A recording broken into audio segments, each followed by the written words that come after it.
Hello my friends. Well, I'm sitting out in front of my house here and I figured I'd do a video. I haven't done one out here in quite a while. It's a beautiful sunny day out here. Just sitting against my garage. Honestly, it's probably the reason I've used it in the past is it's the quietest place. I have a pretty nice backyard, but unless people are asleep I don't really have access without being interrupted. I've been packing all day for my trip. Well, my wife's been doing most of the work. I'm guilty. But, I don't know, I stopped and just had a think for a minute about life, and it's something I do on a regular basis, and that's why I come and do these videos.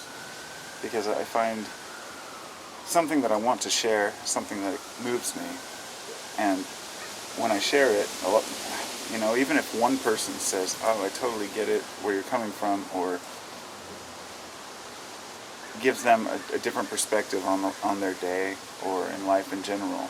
Not to say that it's a better perspective, but just a different angle from it. Because I think it's really important for us to see each other for what we are, yearning individuals. And I know there are a lot of folks who aren't necessarily yearning to know anything. I mean, there are a lot of stupid people out there. I can't say it enough. I feel kind of guilty saying that because, you know, it makes me like, who am I to say that other people are stupid? But it's true. We know this. I mean, and I'm talking about people who purposefully, you know, there are people who are uneducated, and there are people who are just assholes, you know, and then there are people that just, they know better, but they act like fools, and those are the ones that are stupid to me, because they know better, and that they're choosing to make bad decisions.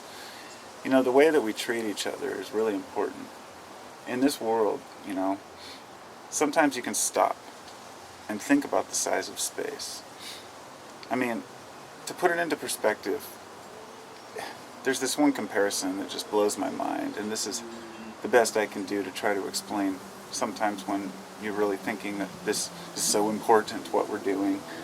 Well, there's two things. One is I like to have this on my shelf, a little skull, to remind me that we're just, you know, encased bones, but our spirit, our mind, our consciousness is really who we are.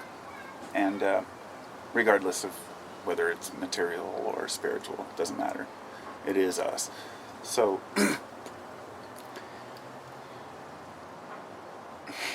quantum physics, this idea about string theory, you know, people are so quick to believe in this string theory.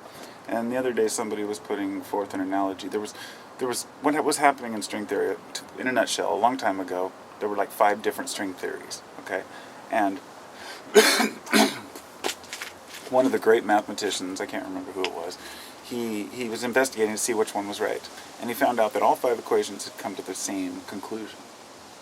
And that therefore, I think it's called superstring theory at that point. But the point being that when you're sitting here looking at, I think it's just a small little, you know, 1 by 1 centimeter or something of material, there's something like a trillion atoms in there. Now, a trillion is a huge number. I mean, that's astronomical. It's something that we can't really even comprehend. I'm 99% sure it was a trillion. It could be a little more, or I mean a little less. It could be just a trillion, but I'm pretty sure it was a trillion. So, even just say a trillion in a little tiny volume, and you take one of those atoms, and then you talk about how big is a string inside that atom. And they said, even if you blew that atom up to the size of the Earth, you still wouldn't be able to see a string. If you blew that atom up to the size of the whole solar system, you still wouldn't be able to see that string. If you blew that atom up to the observable universe, which is all that we know, the all-encompassing visible universe, all the galaxies, then a string would be the size, get this, of a tree. Now, I don't care what the mathematical equations say about it. I don't understand the math behind it. But just that idea is so vexing. It's just perplexes me to even try to imagine something that small within that vastness. Now, I don't believe or disbelieve any of these theories. What I'm trying to propose is that just the mere vastness, the vast ideas and the numbers of it should really put it into perspective that in this short life, we should do everything we can to connect with one another and help one another to be better people.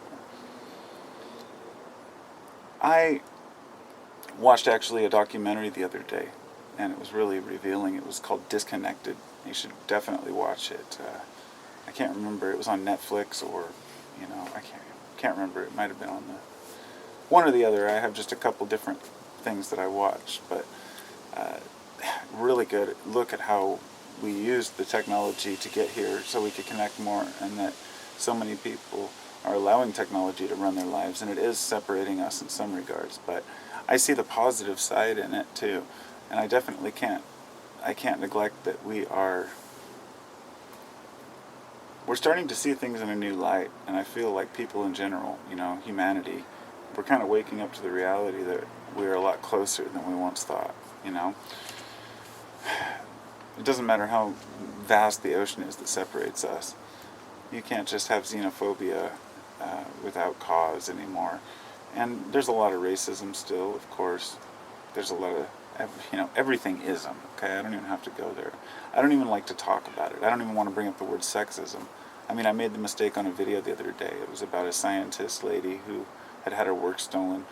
And I said, it's a shame that sexism can, cause this. And everybody jumped down my throat because sexism is such a huge topic right now. And I'm like, whoa, step back for a minute. There's a proper context to use it in. But it comes down to semantics, when you talk about the word sexism. To me, all that means to me is assuming that the man is superior to a woman and showing behavior of such. It can go and be in many forms. There are a lot of shitbag guys out there who treat women like objects, and a lot of guys think that's okay. I've talked to a lot of guys who otherwise seem very together, and yet they think they can treat women like shit. And sure, that goes down to psychological issues. Hey, kitty. Hey, girl. Callie again. She always comes around. It comes down to psychological issues when a person was young, and I can say that, a properly raised man always treats a woman with respect. But in the same sense, I understand that people have their views embedded in their minds because of things that have happened to them. And racism is along the same way. I looked at a study today that was the most racist states of the U.S.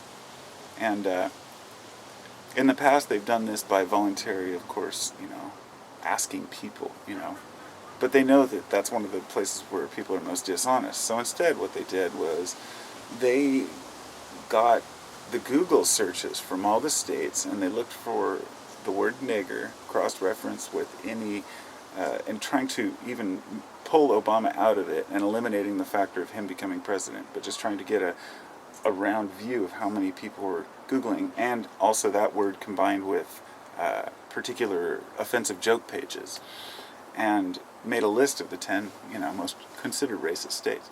And when I looked at the map, they're all completely across the country from me. And looking at those color charts, it's like it flows down to the south and across the other part of the U.S.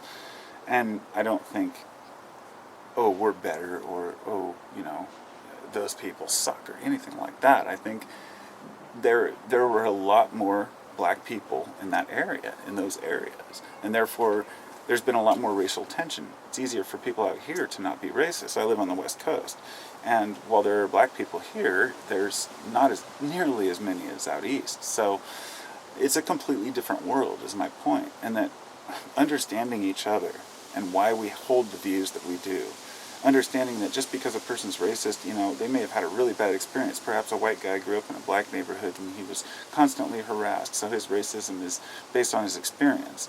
But then there are others who just hate because they want somebody to hate. They form groups and coalitions against races, things like the KKK. And that's disgusting to me, honestly. I think that we may be able to prove genetically or otherwise that humans are different, and that races are different, and that we have different strengths and weaknesses. And it wouldn't matter even if we proved that one race, let's say, was superior in intelligence. That wouldn't make a difference to the fact that we still have to treat each culture with respect and reverence. Every conscious human, you know, we want to treat everyone with respect. And it's difficult to do sometimes because people are so scared of what they don't know. And other cultures. You kidding? It looks like I still got time left, but I'm going to leave this go now. I got a few things to do to get ready. I'm going to the Fish concert this weekend, so I'm going to be outie. I'm stoked. It's going to be fun. I need to get out of town for a little bit. And, yeah, gather my thoughts with some good music. So I'll return Monday with stories.